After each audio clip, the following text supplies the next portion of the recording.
आज मैं आपको मैथिली शरण गुप्त की रचना जयद्रथ वध के बारे में बताने जा रही हूँ। राष्ट्रकवि मैथिली शरण गुप्त हिंदी के प्रसिद्ध कवि हैं। हिंदी साहित्य जगत के इतिहास में गुप्त जी खड़ी बोली के प्रथम महान कवि माने जाते हैं। इन्हें राष्ट्रकवि की पदवी महात्मा गांधी ने दी थी। जब भारत आज़ाद नहीं हुआ था 1912 में और स्वतंत्रता संग्राम की लड़ाई अपने जोरों पे चल रही थी, उस समय इनकी रचना भारत भारती प्रकाशित हुई थी। इस कविता को पढ़ने के बाद ही जो राष्ट्रीय भावना से ओतप्रोत थी, महात्मा गांधी ने इन्हें राष्ट्र कवि की उपाधि दी थी। इसके अलावे भी गुप्त जी की अनेक ऐसी रचनाएं हैं जो राष्ट्रीय भावना से प्रेरित हैं। गुप्त जी मुख्यतः आचार्य महावीर प्रसाद द्विवेदी की प्रेरणा से खड़ी बोली में काव्य रचनाएं करने लगे। भारतेंदु युग में काव्य के लिए ब्रजभाषा का प्रयोग होता था और ऐसा माना जाता था कि उच्च कोटि की रचनाएं सिर्फ ब्रजभाषा में ही की जा सकती हैं। भारतेंदु युग के बाद हिंदी साहित्य में आचार्य महावीर प्रसाद द्विवेदी का युग आता है। महावीर प्रसाद द्विवेदी ने खड़ी बोली को काव्य भाषा में स्थापित करने के लिए अनेक कवियों को प्रोत्साहित किया, जिसमें गुप्त जी का नाम प्रमुख है। इनकी प्रेरणा से ही आचार्य महावीर प्रसाद द्विवेदी जी की प्रेरणा से इनका प्रथम काव्य संग्रह मैथिली शरण गुप्त का प्रथम काव्य संग्रह जो है रंग में भंग प्रकाशित हुआ। उसके बाद इनकी रचना जयद्रथ वध जो एक खंड काव्य है प्रकाशित हुआ।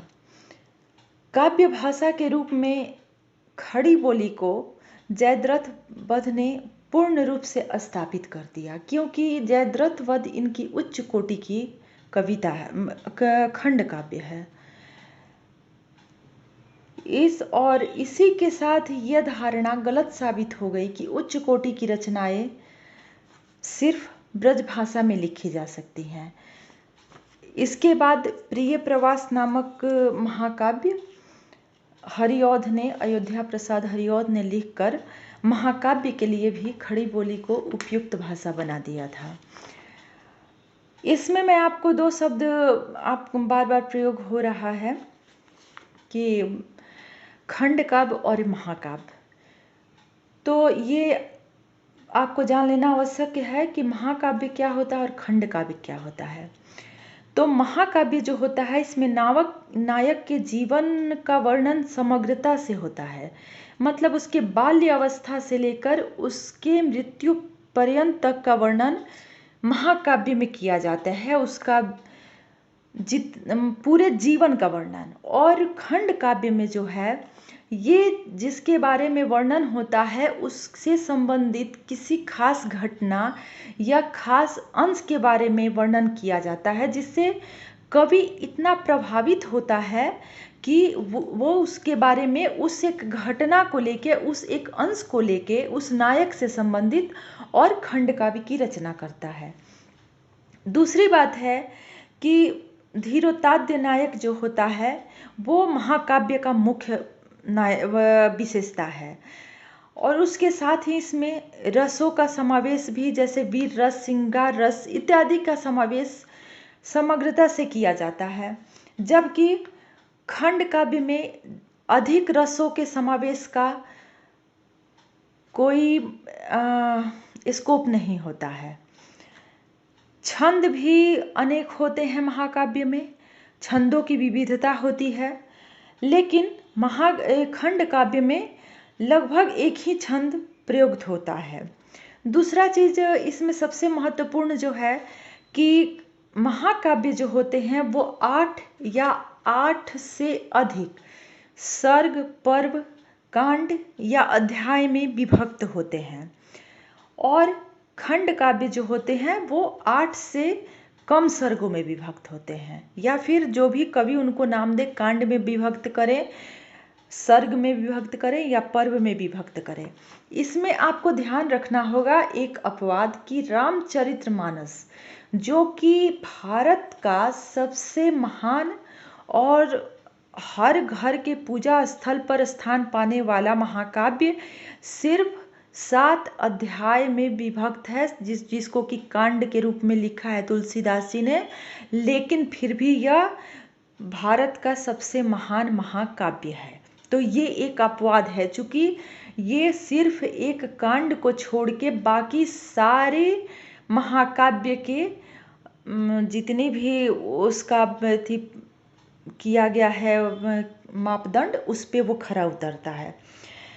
तो ये आपके पाठ्यक्रम में जो गुप्त जी की रचना जयद्रथ वध को पढ़ना है, तो इसमें वह अभिमन्यु वध से प्रभावित होकर, जो अभिमन्यु के बाद जयद्रथ का वध करते हैं, अभिमन्यु वध के बाद एक दिन का वो जो समय होता है जिसमें वो या तो अर्जुन जयद्रथ को मार देंगे या फिर वो अग्नि समाधि ले लेंगे।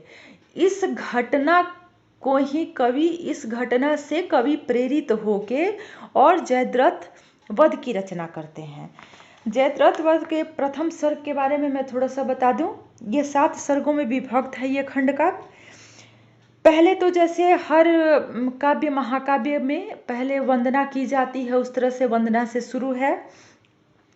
उसके बाद से महाभारत युद्ध पे थोड़ा सा उन्होंने प्रकाश डाला है, जिसमें वो बोलते हैं अधिकार खोकर बैठ रहना यह महादुष्कर्म है, न्यायार्थ अपने बंधु को भी दंड देना धर्म है। गुप्त जी ये कहते हैं कि अधिकार खोकर बैठे रहना ये एक पाप से कम नहीं है। अगर कोई अपने अधिकार को कोई उसका छीन लिया है अधिकार और वो चुपचाप बैठ जाता है तो ये अधर्म है। और न्याय के लिए अपने बंधु मतलब कोई भी सगा संबंधी जो न्याय के पक्ष में हो, उसको दंड देना कहीं से भी अधर्म नहीं है, वो धर्म है। उसी में वो कहते हैं भारत न दुर्दिन देखता मचता महाभारत न जो। महाभारत जैसा युद्ध शायद ये प्रथम विश्व युद्ध, द्वितीय विश्व युद्ध, ये तो हम लोग आधुनिक काल में ये देखते रहे हैं, लेकिन महाभारत का जो युद्ध हुआ था वो शायद इतना विनाशकारी था कि किसी ने देखा नहीं है उसे, लेकिन वर्णन के आधार पे हम कह सकते हैं कि उतना विनाशकारी युद्ध शायद ही कोई हुआ हो, या हो सकता है कि प्रथम और द्वितीय विश्व युद्ध भी उतना भयानक नहीं हुआ हो, क्योंकि एक तरह से महाभारत युद्ध के बाद पुरुषों का अकाल पड़ गया था पूरे भारतवर्ष में, तो इसलिए इतना दुर्दिन नहीं देखता। दुर्वृत्त दुर्योधन न जो सठता सहित हट थानता। दुर्वृत्त इसमें बुरे चरित्र वाला दुर्योधन अगर सठता सहित मतलब मूर्खता सहित अगर हठ नहीं थानता और पांडवों के अधिकार को वो दे देता तो इस तरह का महाभारत नहीं मचा होता। इसलिए वो आगे कहते हैं कि कर्तव्य के वश विज्ञ जन क्या क्या नहीं करते कहो, यह अति अपूर्व कथा हमारे ध्यान देने योग्य है, जिस विषय से संबंध हो वो जान लेने योग्य है।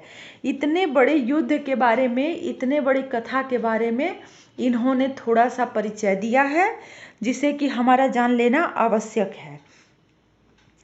तो इसके बाद मैं अभिमन्यु का कैसे वहाँ युद्ध में इसका पदार्पण होता है, फिर उत्तरा से ये विदा लेते जाता है अभिमन्यु, उत्तरा का मन में जो शंका पैदा होता है, वो सारी चीज़ें मैं आपको अगले क्लास में बताऊंगी। तब तक के लिए धन्यवाद।